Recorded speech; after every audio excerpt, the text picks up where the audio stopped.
back, everyone, from intermission. It is my great honor and privilege to present to you today Friday Kessler. Friday is one of our GED Scholarship Award winners, and Friday chose their name because it's the best darn day of the week. Friday turned their life around after facing bullying, mental health challenges, addiction, and dropping out of school. Determined to reclaim their future, they enrolled in Heartland Community College's GED program, completed their diploma despite surgery setbacks, and are now majoring in digital media, and will be done with that program in the fall of 2026.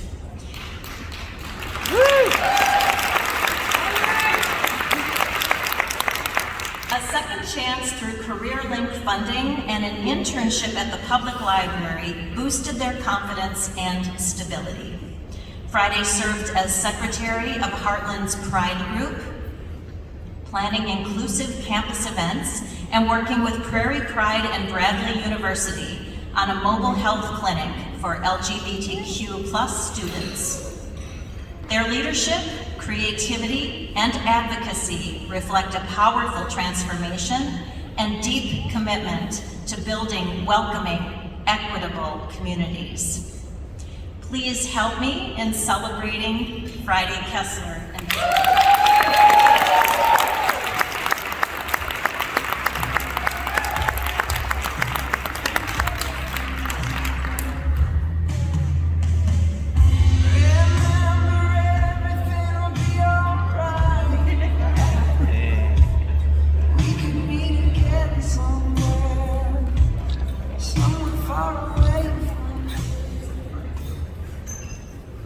Hi, hey y'all. Thanks for having me.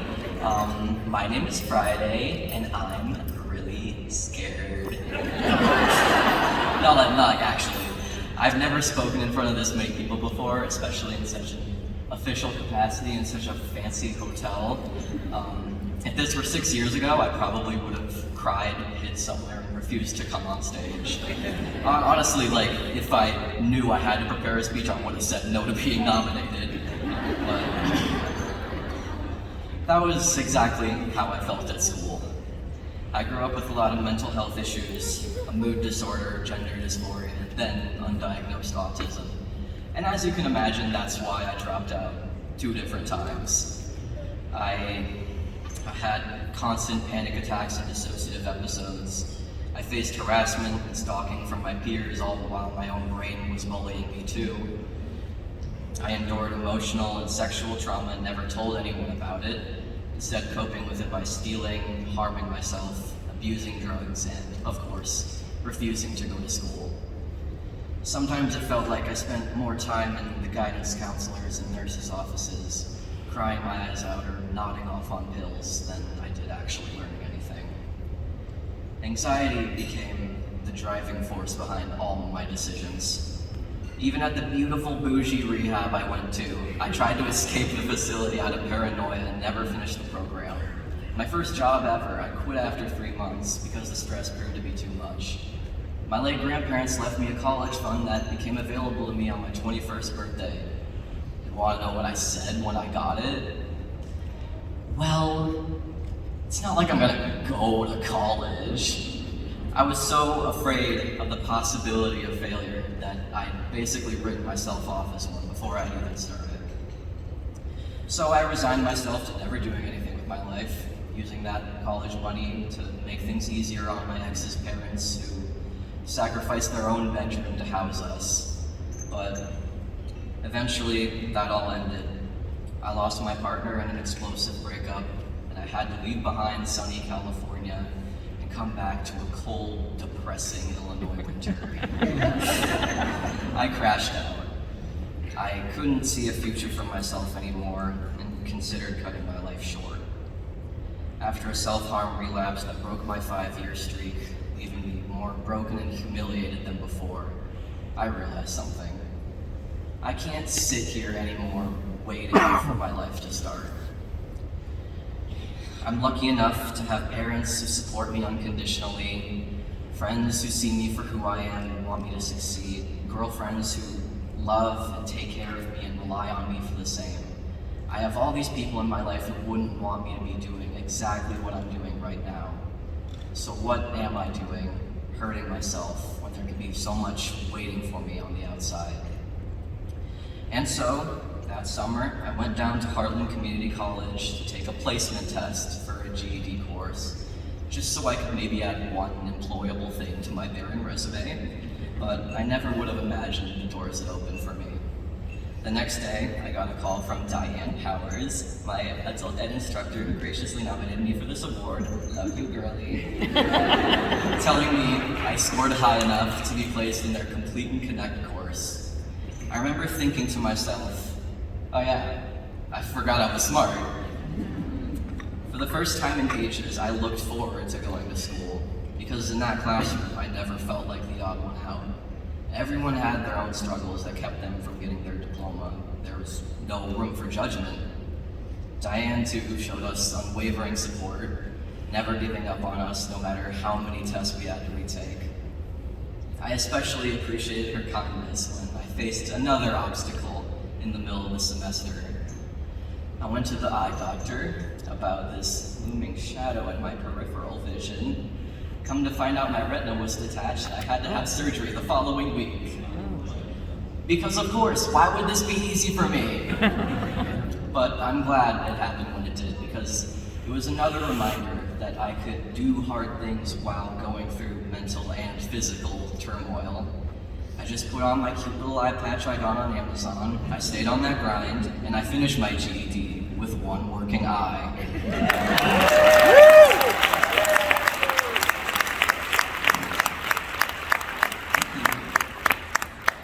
Diane's class, I got in touch with an organization called CareerLink, who offered to pay my tuition in full and set me up with a paid internship at my local library. I had a second chance just laid out in front of me to reclaim my future. I decided I'd be stupid not to take them up on this offer, and that in fall 2024, I would do what 2022 Friday never thought they would do: go to college.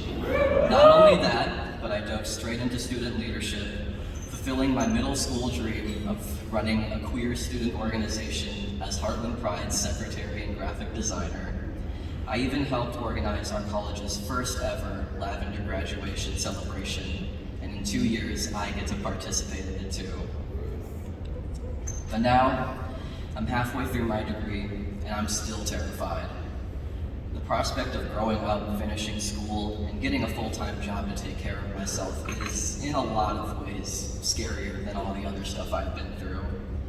But it's important to me that you all know that I'm scared, because fear is what kept me from doing all of this for so long. I've squandered so many opportunities and deprived myself of so much joy just because I was afraid. But now I'm here, giving this speech, doing all these things I never thought I could. And you know what? It wasn't as scary as I thought it would be. It never is. Author Brene Brown, in her TEDx talk, The Power of Vulnerability, said, "Vulnerability is the birthplace of innovation, creativity, and change." And I think when you start looking at life through that lens, you realize that all these little things that make you feel weak are the very things giving you strength. If the past few years have taught me anything, it's that most things worth doing in life are going to be hard. And I gotta say, working through that fear, doing it anyway, and being able to tell yourself, I can do that, and I can do that again, feels real good. So, whatever goal you're trying to achieve, no matter what obstacles you face, wherever you are in your journey, let yourself be afraid, but don't let it stop you. It took me 9 years to graduate high school, and that's okay. You don't have to go at the same pace as everybody else. It is never, ever too late to start, and sometimes it only takes one little step to get to where you're meant to be. If you take anything away from this speech, I'd like you all to repeat this sentence to yourself whenever you feel like giving up. The time will pass either way, so just do it scared. Thank you.